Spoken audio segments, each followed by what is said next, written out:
اور ان لوگوں کے ساتھ ہی بڑا ہوا جنہیں ہم یہاں بنگالی کہتے ہیں، اور وہ بنگالی ہیں، بنگلہ زبان بولنے والے. وہ لوگ میرے خیال میں انہیں سمجھنے میں تھوڑی سی غلطی لوگ کرتے رہے، ان لوگوں کو سمجھنے میں. پورے پاکستان میں جو تعلیم کی شرح تھی وہاں سب سے زیادہ تھی، اس لیے وہ بیوقوف لوگ نہیں تھے، وہ پڑھے لکھے لوگ. کلچرلی بہت رچ تھے دوسرے بہت سے علاقوں سے، اور میوزک میں آگے تھے. تو ان کو ہم یہ سمجھیں کہ کہیں کہ ہاں دیکھنے میں آپ کو یوں لگیں گے کہ بے ذرا کمزور سے لوگ لگتے تھے، جس کی بنیاد پہ کچھ لوگوں نے شاید انہیں غلط سمجھا، لیکن رد عمل ان کا ہوا تو وہ ذرا شدید تھا، جس کی توقع نہیں تھی، اور بھارت نے اس کا فائدہ اٹھایا. لیکن بہرحال مس کیلکولیشن ہوئی، اور ان کا جب رد عمل آیا تو اس کو بھارت نے ایکسپلائٹ کیا. مشتاق صاحب، میرے والد چونکہ پاکستان نیوی کے ساتھ تھے اور ان کی کافی زیادہ پوسٹنگ جو ہے وہ چٹاگانگ میں رہی، تو ان کی جو آبزرویشن تھی وہ یہ تھا کہ وہاں پر ٹیچرز کو خاص طور پر جو ہے وہ ڈسکریمنیشن کے لیے ایک طرح سے فنڈ کیا جاتا تھا کہ اچھا آپ جو ہے وہ چیز مطلب بیج بونے کے لیے نفرت کا جو ہے وہاں پر بہت زیادہ اس کا عمل دخل تھا. آپ کو کبھی ڈسکریمنیشن فیل ہوتی تھی کہ آپ کا وہاں پر ہیں اور شاید مطلب ہجرت کر کے گئے ہیں تو کبھی آپ کو الگ سے ٹریٹ کیا جا رہا ہے، امتیازی سلوک ہو رہا ہے؟ جی وہ بڑی یہ باتیں جو ایسی ہوتی ہیں کہ بہت دھیمی ہوتی ہیں، آپ کو نظر نہیں آتی. اور میں اسکول میں پڑھتا تھا تو جیسے میں 7ویں جماعت میں گورنمنٹ اسکول میں پڑھتا تھا، تو 7ویں جماعت کے 2 شعبے تھے، 7th A اور 7th B، ایک بنگالی اور ایک اردو اسپیکر. اچھا، مطلب یہ ڈسکریمنیشن تو اس کا مطلب ہے کہ وہاں پر شروع ہو ہو رہی گئی. تھی. تو یہ تو بہت ہی سافٹ سی تھے نا، لوگوں کو نظر نہیں آتی تھی. لیکن جب آپ خود اس کو 2 کلاسوں میں الگ الگ کر کے بٹھا دیں گے تو آپ نے الگ کرنا تو شروع کر دیا تھا، بجائے اس کے کہ دونوں ایک ساتھ بیٹھتے اور صرف زبان کی کلاسیں، اگر اردو پڑھنے والوں کے لیے الگ اور بنگلہ کی، ایسا نہیں تھا. میں بڑی غلطیاں کی گئی. وہ پورے لوگ بنگالی اردو بولنے والوں سے، اردو لٹریچر سے، اردو سنیما سے بہت قریب تھے. ہاں اور اردو سنیما سے قریب تھے جس کو یہاں لوگوں نے محسوس کر کے استعمال نہیں کیا. وہ ان سے گفتگو کا ایک بہت اچھا ذریعہ تھا. بنگال کے لوگ جو اردو بولتے ہیں یا سمجھتے ہیں وہ اس وجہ سے کہ وہ اردو فلمیں دیکھتے تھے، اردو پڑھتے نہیں تھے، یا وہ ہم سے بات کرتے تھے اردو بولنے والوں سے، جو کہ بہت کم ہوتا تھا. اچھا، مماثل بھی تو بہت سارے ہوں گے نا، مطلب جیسے ہمارے اردو بولنے والے یا بنگلہ بولنے والے ان میں مماثلت بھی تو بہت ساری ہوگی. بہت سی ایک ملک تھے. مذہب کی سب سے بڑی تھی، زبان کی نہیں تھی لیکن مذہب کی تھی. جو ہمارے پلس پوائنٹ تھے کہ ہم ان کے ساتھ بیٹھے ہوئے تھے، ہم نے ان سے گفتگو نہیں کی. وہ پاکستان کو کچھ اور سمجھتے رہے، ہم پاکستان کو کچھ اور سمجھتے رہے. یہاں ہم دارالحکومت بنا رہے تھے اسلام آباد میں، تو وہاں بددلی تھی کہ تعداد میں وہ لوگ زیادہ تھے، اور مغربی پاکستان میں جو آبادی تھی وہ ان سے کم تھی. پھر انہوں نے اس کو بیلنس کرنے کے لیے میرپور میں جہاں یہ میچ ہو رہا تھا، وہ اس کو پاکستان کا 2nd کیپٹل کہتے ہیں، وہ میرپور. وہاں عمارتیں بنی تھیں، جیسے سیکریٹریٹ یہاں بنا ہے ویسے وہاں بنی تھی. مطلب کہیں ہو رہی تھی کوشش. یہ بہت بعد میں جب ان کو احساس ہو گیا کہ یہ بات کچھ گڑبڑ ہے اور ان کو ایکسپلائٹ کیا جا رہا ہے، اور وہ بات ہاتھ سے نکل چکی تھی. آپ بہت نوجوان تھے اس وقت میں، تو آپ کے جو دوست احباب جو آپ کے ساتھ کے لوگ تھے، کیا سقوط ڈھاکہ پر ان کے بھی جذبات ہماری طرح تھے؟ کیونکہ جو میں نے پڑھا ہے، جو میں نے سنا ہے اپنے بڑوں سے، وہ یہ تھا کہ یہاں مغربی پاکستان میں تو شاید ہی کوئی گھر ہو جس میں کہ دکھ نہ ہو. دیکھیے، مشرقی پاکستان میں جو میرے دوست تھے، جو ساتھی تھے ریڈیو پر یا وغیرہ، انہوں نے کبھی بھی یہ محسوس نہیں ہونے دیا کہ وہ ہمیں کسی دوسری نظر سے دیکھتے ہیں. یہ سیاسی لیول پر تھی یہ بات ساری. ہم جہاں رہتے تھے جو ساتھ تھے ہمیں ایسی کوئی بات نظر نہیں آئی کہ جسے ہم کہہ سکیں کہ یہ بات ہو رہی. پھر یہ کہ جب فال ہو گیا اس کے بعد تو میں یہاں آ گیا تو میں نے اس کے بعد کی صورتحال تو نہیں دیکھی. لیکن جب وہ اس مرحلے سے گزر رہے تھے تو میں وہیں تھا.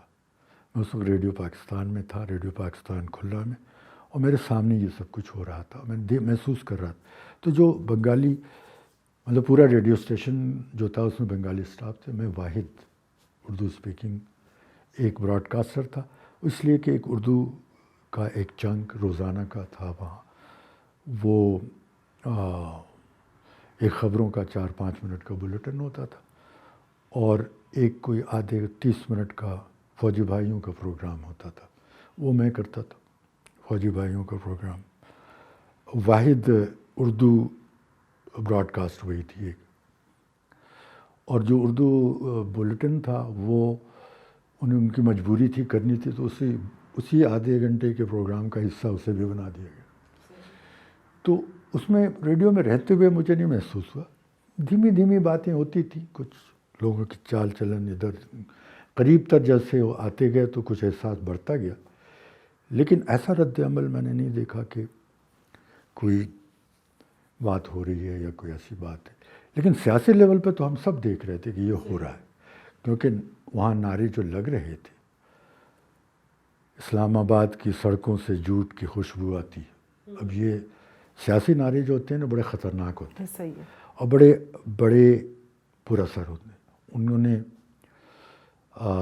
یہاں اسلام آباد بن رہا تھا, اس وقت سے مشینیں نہیں تھیں, تو وہاں کے لوگوں کے دلوں میں آہستہ آہستہ یہ بات بٹھائی جا رہی تھی مختلف حوالوں. پھر ان کا جو لٹریچر تھا اس کے ذریعے, اور اس کے پیچھے جو ہے ڈیفینیٹلی کہیں سے فنڈنگ بھی آ رہی تھی. انڈیا تھا, براہ راست شریک تھا انڈیا, اور انڈیا نے اس کو ایکسپلائٹ کیا. اور انڈیا ہمارا دشمن تھا اور دشمن ہمیشہ ایکسپلائٹ کرے گا. مکتی باہنی کیا تھی؟ مکتی باہنی مکتی آزادی باہنی فوج, آزادی کی فوج. یہ نوجوان تھے اور زیادہ تر دیہاتوں کے لوگ تھے, اور کچھ نوجوان کالج یونیورسٹی کے بھی لڑکے تھے جو غصے میں یا بہکا کر ایموشنلی چارج تھے بہت زیادہ. وہ انڈیا چلے گئے اور بارڈر کراس کرتے ہی انہوں نے وہاں ان کے لیے کیمپس بنا دیے تھے.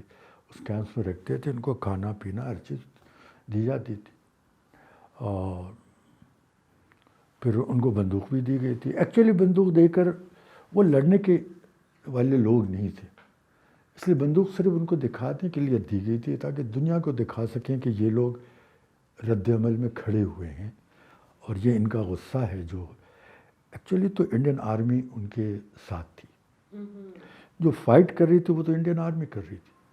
ان کو ایک طرح سے شوکیس کیا گیا تھا, اور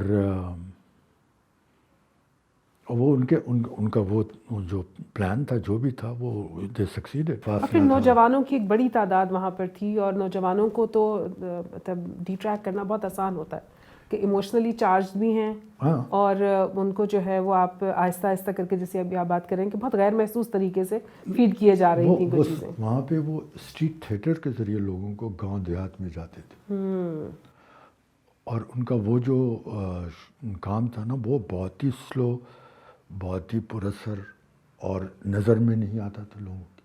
کیونکہ اگر گاؤں میں کسی قصبے یا ٹاؤن میں کوئی اسٹریٹ تھیٹر ہو رہا ہے تو اس کی رپورٹ کون کرے گا؟ صحیح. وہاں کا ڈپٹی کمشنر بنگالی ہے, وہاں کا ریڈیو بنگالی ہے, سب کچھ لوگ وہاں کے بنگالی, وہ دیکھ رہے ہیں, انجوائے کر رہے ہیں, مگر اس کو دوسرے نقطۂ نظر سے کوئی دیکھ کے یہ نہیں بتا رہے کہ یہ کیا ہو رہا ہے, یہ میسج کیا جا رہا ہے. صحیح. تو یہ یا فیڈ بیک بھی نہیں ہو رہی تھی. تو یہ بات تھی. اور ریڈیو پاکستان میں جو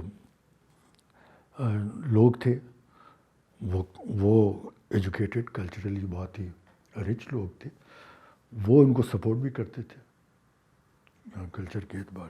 وہاں پر جو پروڈکشن ہو رہی تھی وہ کیا پیس پر مبنی پروڈکشن تھی, یا جو بنگالی میں بھی ایون ہو رہی تھی, یا اس کے اندر بھی کچھ ایسی چیزیں تھیں جو آپ کو لگتا ہے کہ کہیں میسج جو ہے وہ بٹوین دا لائنس جا رہا تھا، کیونکہ بڑی پروڈکشن جو ہے وہ ریڈیو کی اس وقت چل رہی تھی.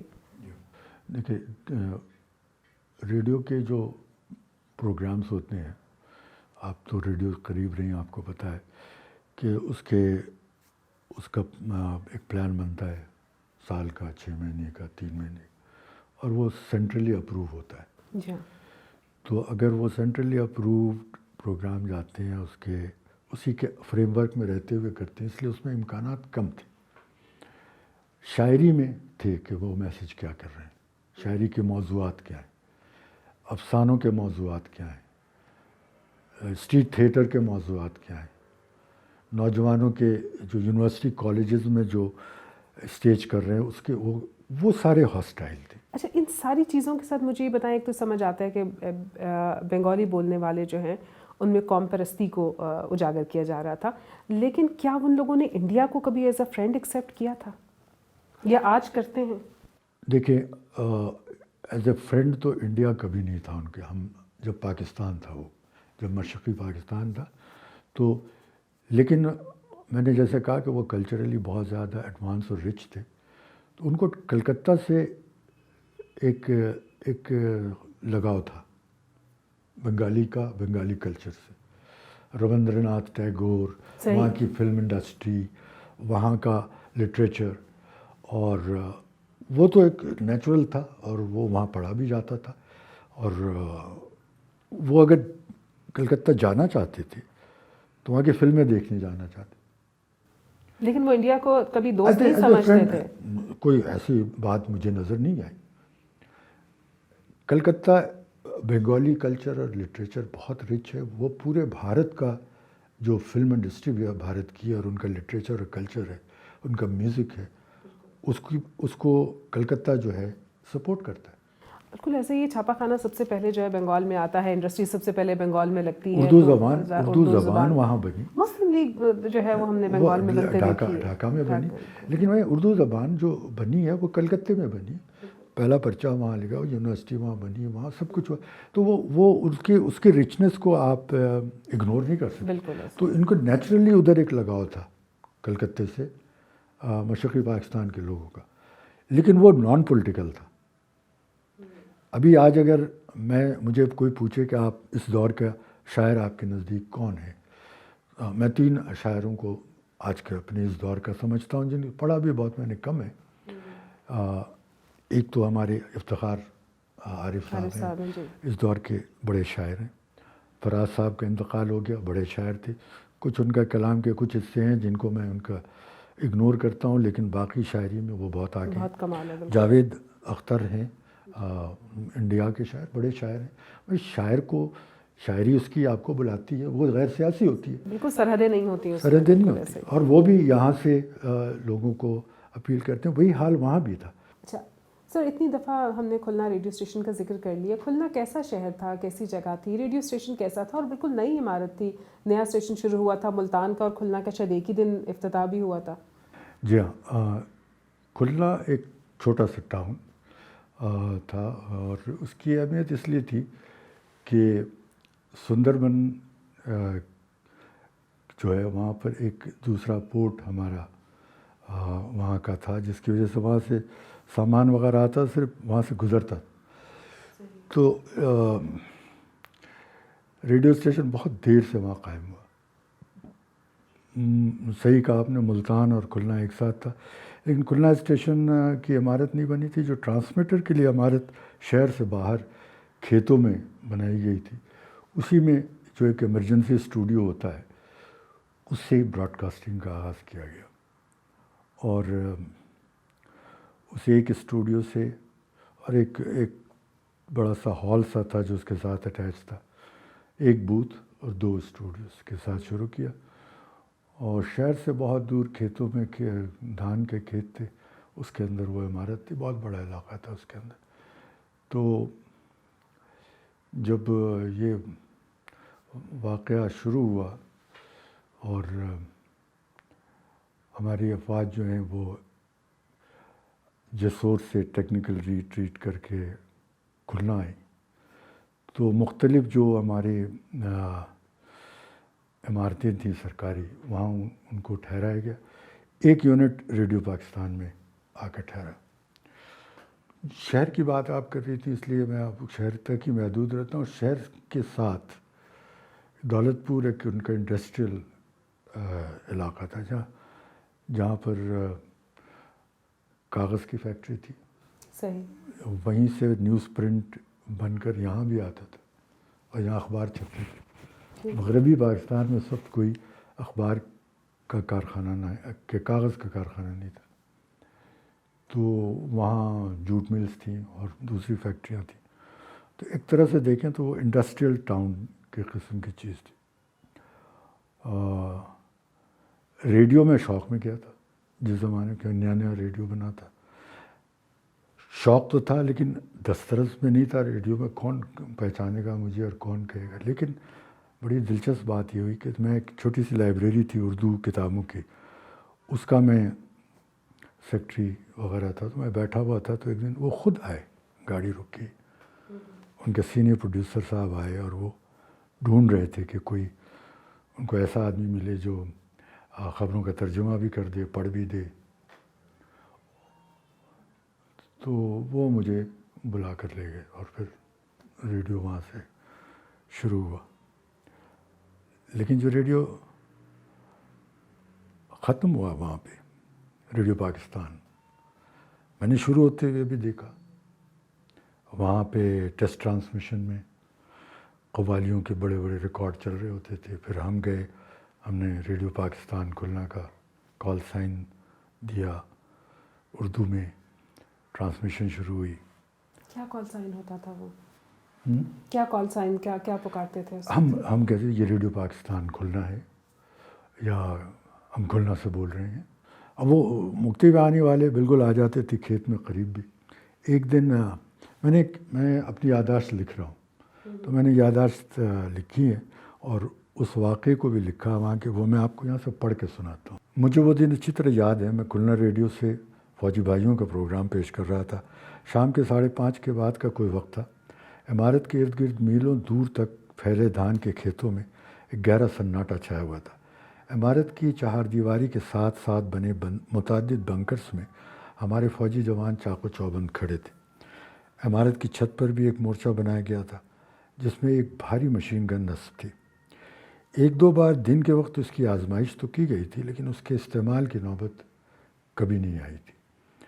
اس چھت کے نیچے ہمارا اسٹوڈیو تھا جس میں اپنے انہی فوجی بھائیوں کے لیے میں پروگرام پیش کر رہا تھا جو کھلنا ریڈیو اسٹیشن پر آ کر انہوں نے اپنا پڑاؤ ڈالا تھا، اور ان کی دوسری ٹکڑیاں دوسری جگہوں پر موجود تھیں۔ میں ساؤنڈ پروف اسٹوڈیو میں بیٹھا آواز کی لہروں پر دشمن سے مخاطب تھا۔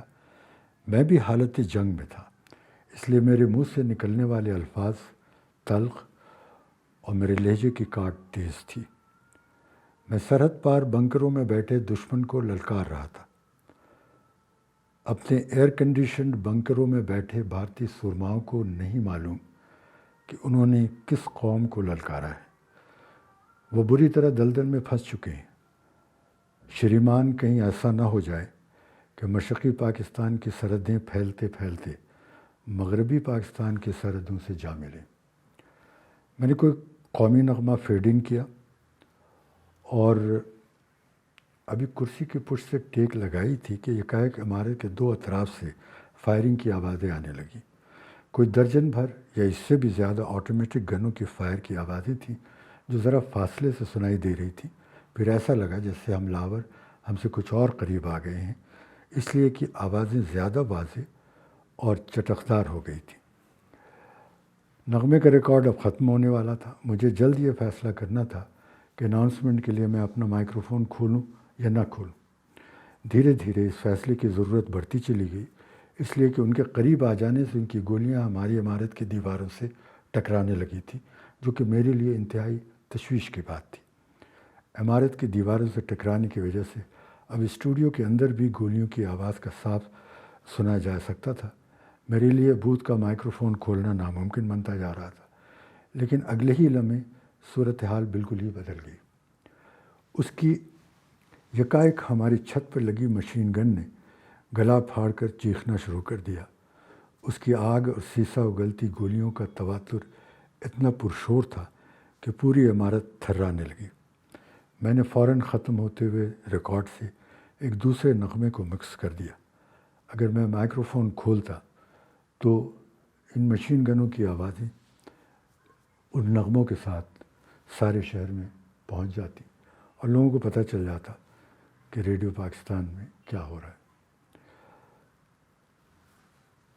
جس وقت وہ سارے لوگ ہمارے سامعین نغمہ سن رہے تھے، اس وقت ریڈیو والوں پہ کیا گزر رہی تھی ہم وہ کسی صورت بھی انہیں نہیں بتانا چاہتے تھے۔